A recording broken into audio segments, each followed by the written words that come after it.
మూసుకునే ఉన్నాడు, కొంపదీసి నిద్రపోతున్నాడు ఏంటి? ధ్యానం. కళ్ళు మూసుకొని ఎవరినో కాంటాక్ట్ చేస్తున్నారు. అవునా?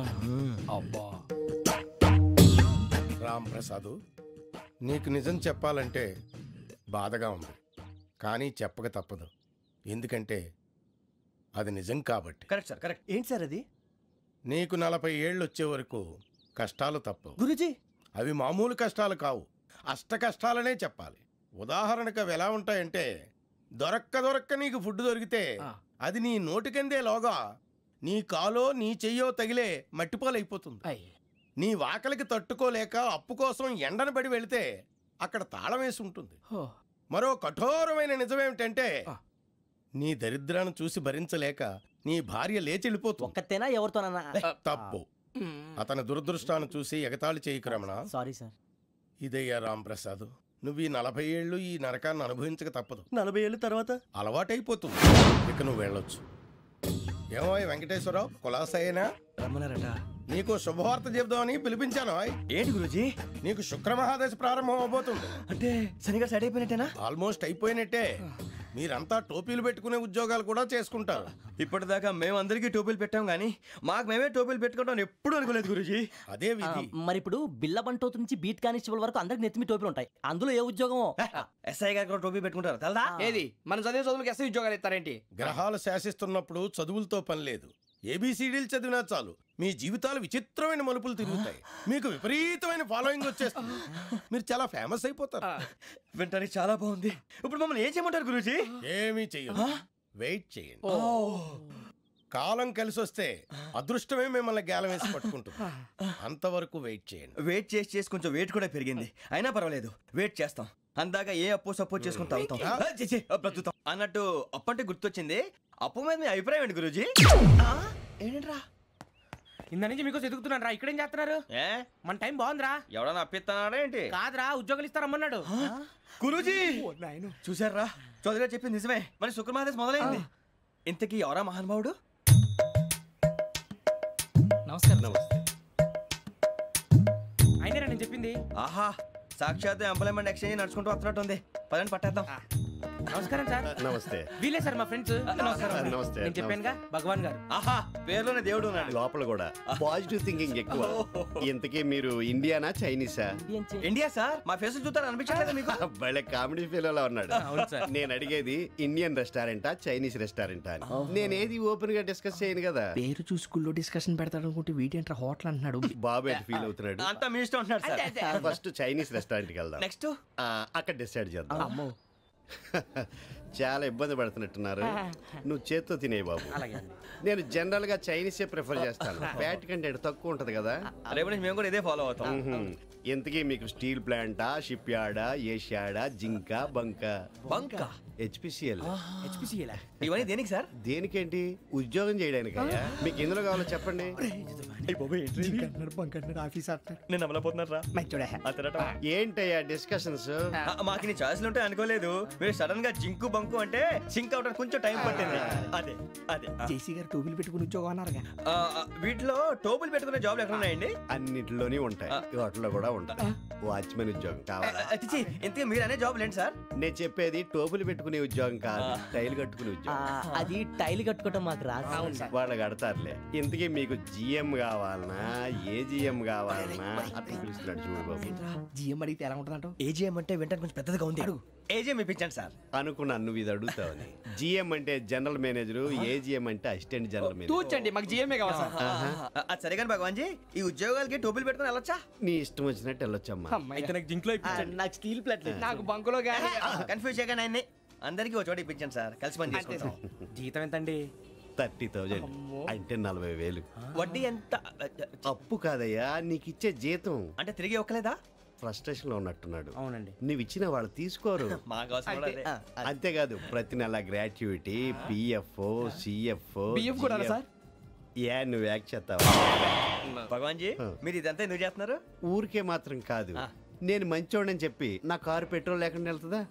నేను ఇచ్చుకోవాల్సినవి ఉంటాయి కదా. ఇలా చూడు, అందుకని ఉద్యోగానికి వాళ్ళ ఆకారం తీసుకుంటా. మా గెటబుల్ చూసి మీరు అపార్థం చేసుకుంటున్నారు. మాకంత పొజిషన్ లేదండి బాబు. ఓ నలుగురు కలిసి ఉద్యోగం చేసుకోవచ్చా? మీ దరిద్రం నాకు అర్థమైంది. థ్యాంక్స్. మీ నలుగురు కలిసి ఓ ₹1,00,000 ఇవ్వండి చాలు. నేను నమ్మనరా, డబ్బుల విషయంలో అసలు నమ్మను. నాన్నగారు మీరు అలా అంటాం భావ్యం కాదు. ఏదో జేసీ గారి సిఫార్సు వల్ల శని గారు సైడ్ అయ్యి శుక్రమహాదేశం మొదలైంది. ఉద్యోగం దానంతటి అదే వెతుకుంటూ వచ్చింది. అందుకని ఇంకేం కావాలో చెప్పండి. స్టీల్ ప్లాంట్ లో జీఎం అని పెద్ద పోస్ట్ అమ్మా. జీతం 30,000, నెల నెల ప్రమోషన్లు, సిఎఫ్లు, డిఎఫ్లు, పిఎఫ్లు, బిఎఫ్లు. ఇవన్నీ నువ్వు చదివిన చదువుకే. అబ్బాబే దీనికి చదువుకి సంబంధం లేదండి. చెప్పాను కదా శుక్రమహాదశ. అది దాని పవర్ అనుకోండి, ఎఫెక్ట్ ఈ అనుకోండి. రోజుల్లో కూడా గ్రహాలు ఎట్లా nonsense? అబ్బా ఏంటండి వాడన్న ప్రతిదాన్ని ఇలా కొట్టి పడేస్తారు. చిన్నప్పటి నుంచి లక్షల పోస్ట్ చదివించారు. అమ్మా నువ్వు లేని పోనీ పెట్టుకో. లక్షలు ఎక్కడైనా ఊరుకోరా, మాట వరుస కదాలే. ఒక 25,000 ఇస్తే వాడి జీవితం సెటిల్ అయిపోతుంది అంటున్నాడుగా. అంతగా ఆలోచిస్తారేంటండి? అమ్మా నాకు ఉద్యోగం రాగానే మీ అందరూ స్టీల్ ప్లాంట్ షిఫ్ట్ చేస్తానే. ఓకే నువ్వు చెప్పేదంతా కరెక్టేనా? నాన్నగారు మీకు అంత అనుమానం అయితే ఇవ్వకండి.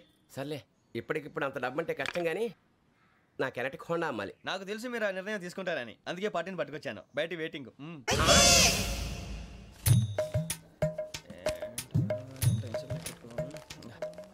ఇవ్వండి. భగవాన్ జీ మీతో నాకు కుదరదండి. మీరు తేడా మనుషుల్లా ఉన్నారు. చూడటానికి అలా కనపడతాం కానీ తేడా మనుషులు కాదండి. ఇది ఎంతో లెక్క పెట్టండి. 5,000 తగ్గిందండి. ఆ విషయం నాకు ముందు చెప్పాలి కదా. ఇది తేడాతనం కదా. సర్దుబాటు కాక జరిగిన పొరపాటు. మా దరిద్రం మీకు తెలియంది కాదు. మీ ప్రాబ్లమ్స్ నాకు అనవసరం అండి. ఇప్పటికే మీ మూలంగా 3 లక్షలు బొక్క తెలుసా. మీరు ఫేస్ అంత చిరాగ్గా పెట్టకండి. రే ఆ గొలుసు ఎవరా? తొందరగా ఎవరా? ఆయన కోపం వస్తుంది. ఇదిగో తీసుకోండి. తీసుకోండి ప్లీజ్. భగవాన్ గారు తీసుకోండి సార్ ప్లీజ్. భగవాన్ గారు మీ కోపం తగ్గిందా? కోపం కాదు వెంకటేశ్వరరావు గారు, ఎందుకో మోసాన్ని భరించలేను. అది నా బలహీనత. ఇవన్నీ వదిలేయండి. ఇంకోసారి పొరపాటు జరగదు. మేము ఎప్పుడు జాయిన్ అవ్వాలో చెప్పండి. కొత్త బట్టలు కొనుక్కోవాలి. మీరు ఆ పనిలో ఉండండి. పొద్దున్నే గుడికి వెళ్ళి 9:30 కల్లా, మొన్న వచ్చారే ఆ ఆఫీస్కి వచ్చేయండి. మీ అపాయింట్మెంట్ ఆర్డర్స్ రెడీగా ఉంటాయి. 8:30కి వచ్చేస్తాం. మీరు వచ్చిన వాళ్ళ తలుపులు తీరు. మీ కంగారు నేను అర్థం చేసుకోగలను. ఇంతకాలం పని లేక స్తంభించిపోయిన మీ జీవితాలు ఇక నుంచి వేగం పుంజుకుంటాయి. ఆయన ఉన్నారా? ఎవరు? భగవాన్ గారు. మీరెవరు? ఆయన క్లోజ్ ఫ్రెండ్స్. సరే లోపల రండి. పదా సార్ వీళ్ళు భగవాన్ క్లోజ్ ఫ్రెండ్స్ అంటారు. సరే నువ్వు వెళ్ళి నేను మాట్లాడతా. సార్ మీరంతా భగవాన్ స్నేహితులా? అవును. అలాంటి స్నేహితులు ఉన్నందుకు గర్వపడుతున్నాం. సరే ఏంటి సంగతి? ఏముంది, మా అపాయింట్మెంట్ ఆర్డర్ చేస్తే పట్టుకులు చేరిపోతాం. ఈ రోజు గురు పౌర్ణమి, మంచి రోజు. అపాయింట్మెంట్ ఆర్డర్ ఏంటి? మీకు అందాల్సిన నీకు అందనట్లేదు. ఏంటది? ఏంటంటావేంటి? ఒక్కోడు 25,000 ఇచ్చాం. భగవాన్ గారి హెల్పింగ్ నేచర్ కాబట్టి తక్కువ రేటుకి ఒప్పుకున్నాడు. ఇంతకీ ఇది ఏ ఆఫీసో మీకు తెలుసా? తెలుసుకోవాల్సిన అవసరం మాకు లేదు, కానీ చెప్పాల్సిన అవసరం మాకుంది. యాంటీ కరప్షన్ బ్యూరో అంటే అవినీతి నిరోధక శాఖ. లంచం తీసుకోవటమే కాదు, ఇవ్వటం కూడా నేరం. మీ భగవాన్ గారు ఒక 420. మా బాబుకి ఎన్ని తిట్లు వచ్చిన విషయం నిన్నే తెలిసింది నాకు.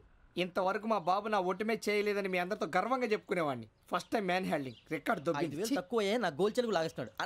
అరే కోపడకండి రా, వాడు ఇక్కడే దొరుకుతాడని మా ఫ్రెండ్ చెప్పాడు. తొక్క దొరుకుతాడు. మీకు జింక్ లో కావాలనా, బంక్ లో కావాలనా, స్టీల్ ప్లాంట్ లో కావాలనా, షిప్ యార్డ్ లో కావాలనా? అంటే ఎక్కడ పడితే అక్కడ ఇప్పిస్తారా సార్? ఎక్కడ పడితే అక్కడ, ఎలా కావాలంటే అలా చేసుకుందాం. ఇబ్బంది ఏమీ లేదు.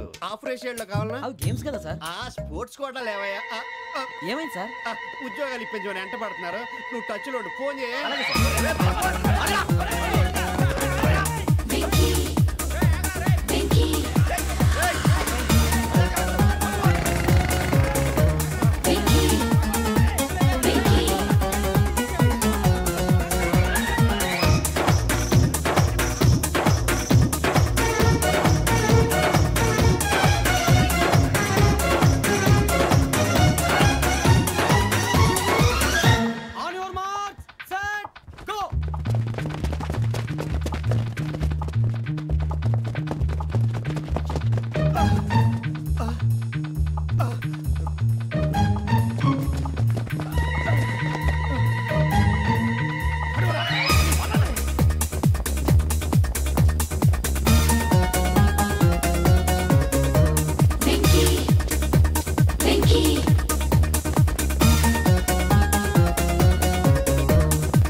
3.5. అవును సార్.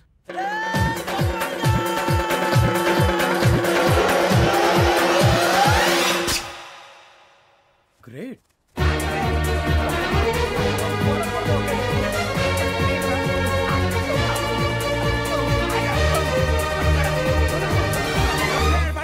మీ నలుగురు సెలెక్ట్ అయ్యారు. దేనికి? ఎస్ఐ సెలక్షన్స్ లో మీరు ఫిజికల్ టెస్ట్ అన్ని పాస్ అయ్యారు.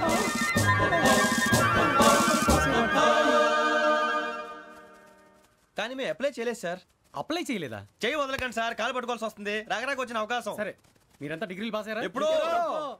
ఓకే, ఇప్పుడు అప్లై చేయండి. Thank you sir. నేను మేనేజ్ చేస్తాను. Thank you sir. మీరు రిటర్న్ టెస్ట్ ప్రిపేర్ అవ్వండి. అలాగే సార్. All the best.